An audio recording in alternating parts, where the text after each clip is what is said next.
On a number of occasions, I've heaped glowing praise upon the idea of source ports and engine recreations, the former using game code to modernize a title, and the latter creating an engine for the assets of the original game to run in. Remaking an engine is an excellent way to recreate the game when the source code has been lost, but unless the team behind it are careful, you lose the spirit of the title and it begins to feel like it's a different game altogether, wearing a skin suit of assets and pandering to your nostalgia while not feeling right. There's a third way: reverse engineering. The concept itself isn't a new one, and has its origins in military hardware analysis. Engineers wouldn't have access to enemy schematics, so they'd have to find a way to understand what a piece of hardware was doing through study and eventual deduction.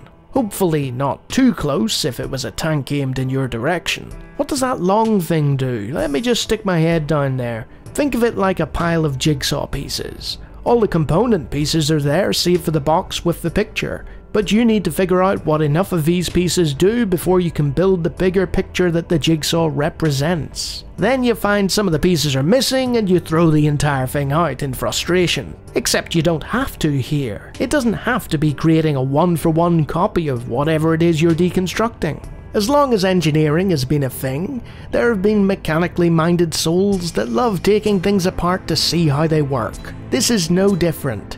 Except when the code blows up in your face, you don't tend to lose any limbs. Whether it's to create newer versions of legacy systems that are no longer manufactured, or for re-implementation of certain design or coding decisions in a newer project, reverse engineering is an important part of the continuing efforts to preserve the past. When it comes to games, the preservation of source code isn't as prevalent, with the data stored on media that is prone to failure or simply being misplaced, like the source code to X-Wing Alliance, which was put in a vault beside the Ark of the Covenant. This leads to a situation where a whole host of great titles from the past no longer have the code that helped create them, and thus many of them can't be improved upon any further. By running the executable files of these games, coders can determine what calls are being made in real time, and analyze that data in order to replicate that function, rebuilding the game line by line from the ground up.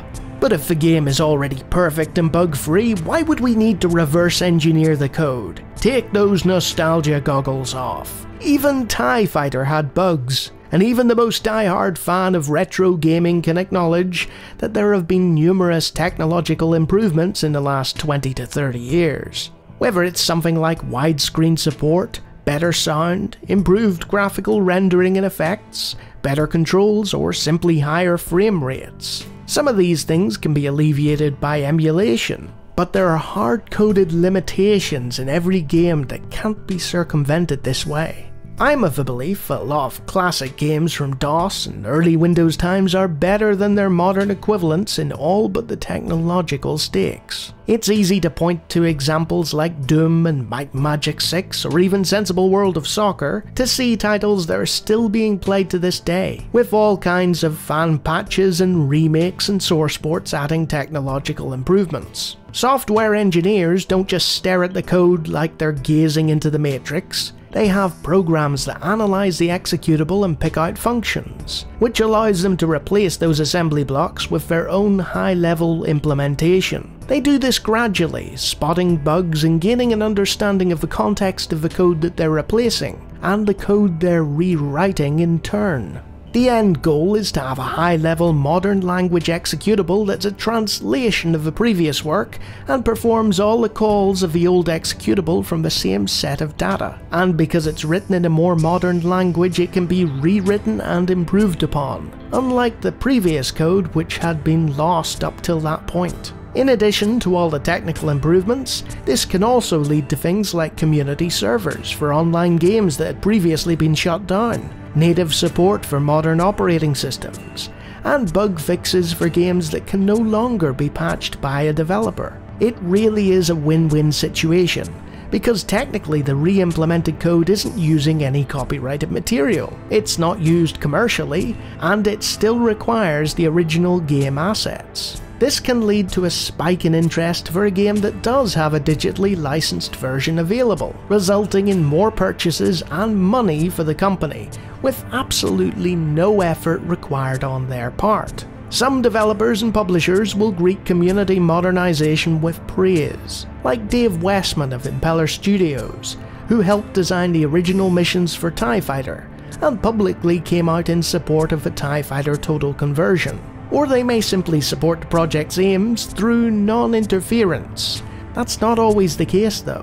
It turns out that a lot of developers and publishers don't like you poking around with the internals of what they've made, with a lot of end-user agreements prohibiting such acts, even if the original developer or the copyright law expressly permits it. The most high-profile case of this was Rockstar's lawsuit against the RE3 and REVC projects, which reverse-engineered Grand Theft Auto 3 and Vice City respectively. The increasing number of fans of games from yesteryear who now possess the tools and the know-how and inclination bodes well for retro gaming in the 2020s. Whether it's through using cheat engines to determine the calls, or writing their own programs to decipher the code and what it's doing, we are now one step closer to revitalizing games that previously couldn't be improved due to the missing source. And while these efforts are usually done in seclusion because the sort of people performing them aren't socialites, every so often a team of like-minded individuals will emerge,